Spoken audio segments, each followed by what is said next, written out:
Hey guys, welcome back to my channel. আজ থেকে আমি এই চ্যানেলে একটি নিউ কোরিয়ান ড্রামা এক্সপ্লেন করব। আশা করি ড্রামাটা তোমাদের সকলেরই খুব ভালো লাগবে। তো ড্রামার ফার্স্ট পার্টটা স্টার্ট করা যাক। মুভির শুরুতে আমরা একটা বাচ্চা মেয়েকে দেখতে পাই, যাকে তার সৎ মা একটা নান হাউসের মধ্যে রেখে চলে আসছিল। এরপর 12 বছর কেটে গিয়েছিল। ওই মেয়েটি এখন অনেক বড় হয়ে গিয়েছে। সে কোনো রকমভাবে ওখান থেকে পালিয়ে যাওয়ার চেষ্টা করছিল। হয়তো ওখানে ওর সাথে কোনো খারাপ ব্যবহার করা হয়, এই কারণেই সে ওখান থেকে পালাচ্ছিল। সে দৌড়ে রাস্তায় চলে আসে আর সকলের কাছ থেকে সাহায্য চাচ্ছিল, কিন্তু কেউই তার কোনো হেল্প করে না। তাকে দেখে পাগল মনে হচ্ছিল আর তার পেছনে কয়েকটা গুন্ডাও পড়েছিল। এরপর আমরা কিম নামের একটি ছেলেকে দেখতে পাই। তার শরীরে অনেক আঘাতের চিহ্ন ছিল। সে ঠিকঠাকভাবে চলতেও পারছিল না। সিন শিফট হয়, আমরা আবারও ওই মেয়েটিকে দেখতে পাই। মেয়েটির নাম ছিল অ্যানা।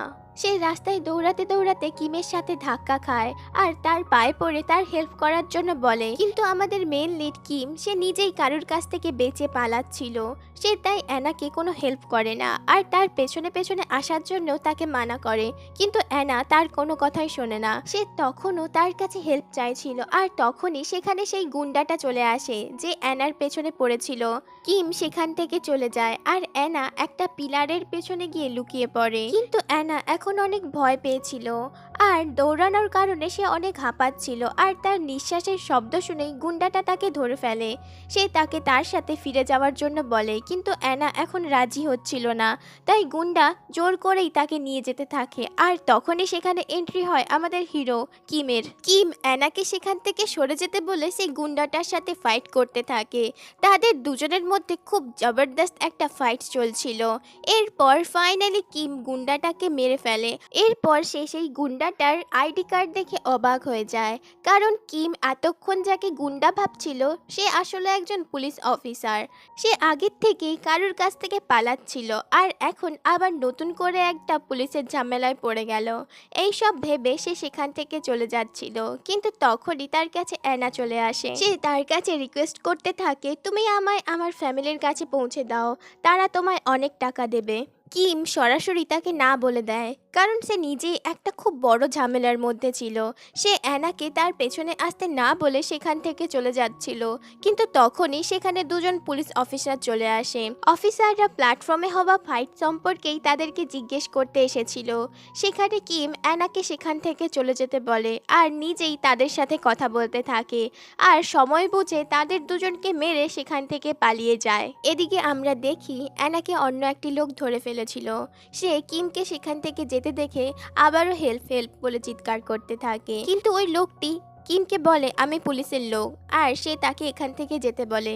এই কারণে কিম অন্য একটা ট্যাক্সিতে বসে সেখান থেকে চলে যায়। এখন 6 মাস পর আমরা কিমকে দেখতে পাই। সে এখন কোরিয়াতে ছিল আর তার ক্যাটকে কিছু খাওয়াচ্ছিল। তখনই তার কাছে একটা কল আসে। আসলে কিম এখানে ছোটখাটো কাজ করত। সে একটা বিল্ডিংয়ে যায়। বিল্ডিংয়ের গার্ডরা তাকে আটকালে সে বলে আমি এখানে একটা ব্যানার ঠিক করার জন্য এসেছি। গার্ডরা তার কাছে আইডেন্টি কার্ড দেখতে চায়, কিন্তু তার কাছে কোনো আইডেন্টি কার্ড ছিল না। তাই গার্ডরা তাকে ওপরে যেতে দেয় না। সেখানে এক আন্টি যে কিনা ক্লিনিকের কাজ করছিল সে তাকে হেল্প করে। কিম তাকে জিজ্ঞেস করে আপনি আমার হেল্প কেন করলেন। তখন আন্টি তাকে বলে তুমি যদি আজ কাজটা না করতে পারতে তাহলে হয়তো তোমাকে খালি পেটেই থাকতে হতো। এই কথাটা শুনে কিমের অনেক ভালো লাগে। এরপর গার্ডসরা কিমকে ওপরে নিয়ে যায়, যেখান থেকে ব্যানারটা ঠিক করার প্রয়োজন ছিল। অন্যদিকে আমরা একজন নেতাকে দেখতে পাই যে তার জিএফ এর কাছে মিট করতে এসেছিল। ওখানে টিভিতে চৈ নামের একজন মহিলার ইন্টারভিউ চলছিল আর পলিটিশিয়ান ওটাই দেখতে থাকে। তখন তার জিএফ ওই টিভিটা বন্ধ করে দেয়। আসলে চৈ হলো ওই নেতার ওয়াইফ। এদিকে ব্যানার ঠিক করার সময় কিম তাদেরকে জানালা দিয়ে দেখে ফেলে, কিন্তু সে তার কাজে ব্যস্ত হয়ে পড়ে। অন্যদিকে আমরা একটা গ্যাংকে দেখতে পাই। তাদের সকলের হাতে অস্ত্র ছিল। তাদের প্ল্যান ছিল নেতাকে এখান থেকে তুলে নিয়ে যাওয়ার। তাই তারা ভেতরে ঢোকা মাত্রই অ্যাটাক করে দেয়। কিম তাদেরকে দেখে নেয়, সে আগের থেকেই আন্টিকে সাবধান করে দেয়, কিন্তু তাদের মধ্যে একটি গুন্ডা আন্টিকে মেরে ফেলে।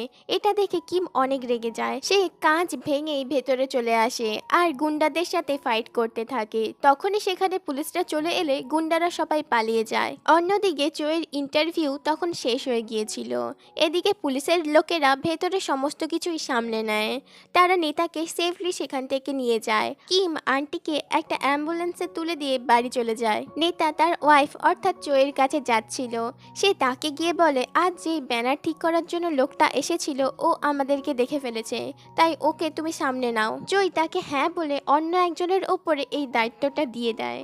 আসলে চই জানতো তার স্বামীর অন্য কারোর সাথে অ্যাফেয়ার চলছে, আর এতে তার কোনো প্রবলেমই ছিল না। এদিকে আমরা দেখি একটা এজেন্সি ওই দিন কিমের ফাইটিং দেখছিল। তাদের বস কিমের পরিচয় বের করতে বলে আর তাকে ধরে আনার জন্য অনেকগুলো লোককে পাঠায়। লোকগুলো কিমের খোঁজ পেয়ে গিয়েছিল, আর এদিকে কিমও বুঝে গিয়েছিল তার বাড়িতে কেউ না কেউ ঢুকেছে, তাই সে সতর্ক হয়ে যায়। তাদের মধ্যে একজন অফিসার কিমকে দেখেই তার বসের কাছে ছুটে আসে আর তার সমস্ত অফিসারদেরকে ফেরত আসার জন্য বলতে থাকে, কিন্তু বস তাকে না করে দেয়। তাই অফিসার বাধ্য হয়ে আবারও সেখানে যায়। সেখানে গিয়ে সে দেখে কিম তাদের সমস্ত লোককে মেরে সেখান থেকে পালিয়ে গিয়েছে। অফিসার এটা দেখে খুশি হয় যে তার দলের লোকেরা বেঁচে রয়েছে, কিম তাদেরকে পুরোপুরি মেরে ফেলেনি। এদিকে নেতা অর্থাৎ যার নাম ছিল জিন, সে তার ওয়াইফ চোয়ের সাথে দেখা করতে আসে। সে তাকে বলে আমার মেয়ে আর কতদিন এইভাবে থাকবে। আসলে অ্যানা হলো জিনেরই মেয়ে আর চই হলো তার সৎমা। সেখানে চই বলে তোমার মেয়ে যতদিন লুকিয়ে থাকবে সেটা ওর জন্য ভালো আর আমাদের জন্য। ও দুনিয়ার সামনে এলে সমস্যা আমাদের জন্যই বাড়বে, তাই ওর এভাবে থাকাই ভালো। চই জিনকে আরও বলে তোমার মেয়ে আবারও নান হাউস থেকে পালিয়েছে, আর এইভাবে কতদিন চলবে। এখানে আমরা বুঝতে পারি জিন কোনো না কোনো কারণে চইকে ভয় পেত, তাই জন্যই সে নিজের মেয়েকে তার থেকে দূরে রেখেছে। জিন সেখান থেকে চলে যাওয়ার সময় চইকে বলে যায় অ্যানার যদি কোনো ক্ষতি হয় তবে আমাদের মধ্যে সমস্ত কন্ট্যাক্ট শেষ হয়ে যাবে। এদিকে অ্যানা আবারও স্পেনের নান হাউস থেকে পালিয়েছিল, আর রাস্তা পার হওয়ার সময় তার সামনে অনেকগুলো গাড়ি চলে আসে। তার চোখে গাড়ির আলো এসে পড়লে সে খুব ভয় পেয়ে যায় আর রাস্তার মাঝখানেই দাঁড়িয়ে পড়ে। আসলে এতগুলো আলো দেখে তার মায়ের মৃত্যুদিনের কথা তার মনে পড়ে যায়। তার মনে হচ্ছিল যে তার দেওয়া ঘুমের ওষুধ খেয়েই তার মা হয়তো মারা গিয়েছে। অ্যানা কান্না করতে করতে বলছিল আমি কাউকে মারিনি, আর সে ভয়ে ভয়ে রাস্তার মাঝখানেই দাঁড়িয়ে থাকে। রাস্তা থেকে একটা গাড়িতে করে একজন ফ্যাশন ডিজাইনার যাচ্ছিল। সে রাস্তার মাঝখানে অ্যানাকে দাঁড়িয়ে থাকতে দেখে তাকে দেখে ইমপ্রেস হয়েছিল। সে তাকে তার মডেল বানাতে চাইছিল, তাই অ্যানার সাথে কথা বলার জন্য আসে। কিন্তু অ্যানা তাকে দেখা মাত্র আরও ভয় পেয়ে যায়। সে আরও চিৎকার করে করে কান্না করতে থাকে। তাই লোকটি তার একটা ফটো তুলে সেখান থেকে চলে যায়। পরের দিন চইয়ের সেক্রেটারি চইকে এসে বলে স্পেনের একজন বিখ্যাত ফ্যাশন ডিজাইনার আজকে অ্যানার ছবি আপলোড করেছে। এটা শুনে চই অর্থাৎ অ্যানার সৎমা পুরোপুরি পাগল হয়ে যাচ্ছিল। সে বুঝতে পারে অ্যানাকে আর এইভাবে রাখা যাবে না। সেই তাই জন্য তাকে নিজের কাছে আনার ব্যবস্থা করে, অর্থাৎ কোরিয়াতে ফিরিয়ে আনার ব্যবস্থা করে। তার কথা মতো অ্যানাকে ফিরিয়ে আনা হয় আর একটা রুমের মধ্যে বন্দি করে রাখা হয়। এদিকে অ্যানার বাবাকে আমরা দেখতে পাই, সে তার মেয়ের জন্য কিছুই করতে পারছিল না। তাই সে অ্যানার দায়িত্বে যিনি রয়েছেন তাকে শুধু এই কথাই বলে যে যাই কিছু হয়ে যাক না কেন আমার মেয়েকে আপনি রক্ষা করবেন। এদিকে আমরা কিমকে দেখি, সে ওই এজেন্সির হাত থেকে পালিয়ে গ্রামে চলে এসেছিল। রাস্তায় সে এক বৃদ্ধ কাপলকে দেখতে পায়, তারা কিছু প্রবলেমে পড়েছিল। তাই কিম তাদের কাছে গিয়ে তাদেরকে হেল্প করে। এতে তারা অনেক খুশি হয় আর কিমকে লিফট দেওয়ার কথা বলে। তারা কিমকে জিজ্ঞেস করে তুমি কোথায় যাবে, কিন্তু কিম তো নিজেই জানতো না সে এখন কোথায় যাবে। তাই সে তাদেরকে বলে আমার কেউ নেই আর কোথাও যাবার জায়গাও নেই। তাই ওল্ড কাপলরা তাকে নিজেদের বাড়িতে নিয়ে যায়। কিমের মনে হচ্ছিল এখানেই কিছুদিন থেকে যাওয়াটা তার জন্য ঠিক হবে, তাই সে সেখানেই থাকতে শুরু করে। এখানে কিম জানতে পারে ওই ওল্ড কাপলের তার মতনই একটা ছেলে ছিল, কিন্তু সে এখন মারা গিয়েছে। কিম এখন তাদের সাথে মাঠে কাজ করতে থাকে। বৃদ্ধা যেন তার মারা যাওয়া সন্তানকে কিমের মধ্যেই ফিরে পেয়েছে।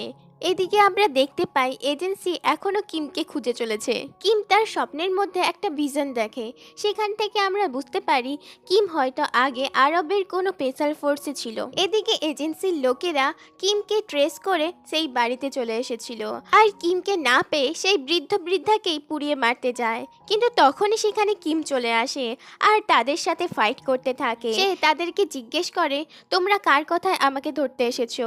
আর এখান থেকেই সে চোয়ের কথা জানতে পারে। এরপর সে সোজা চোয়ের বাড়িতে যায় আর তার ড্রয়িং রুমে ঢুকে পড়ে। সে তাকে বলে, তুমি ওই ওল্ড কাপল আর আমাকে ছেড়ে দাও, তা না হলে তোমার জন্য খুব খারাপ কিছু অপেক্ষা করছে। এটা শুনে চৈত হাসতে থাকে। আর এখানেই ড্রামার ফার্স্ট পার্টটা শেষ হয়। নেক্সট পার্টগুলোর জন্য অবশ্যই চ্যানেলটিকে সাবস্ক্রাইব করে দিও। আর সরি গাইস, এতদিন এক্সাম থাকার কারণে আমি ভিডিও আপলোড করতে পারিনি, কিন্তু এবার থেকে রেগুলার ভিডিও আসবে, তো চ্যানেলটাকে সাবস্ক্রাইব করে পাশে থেকো।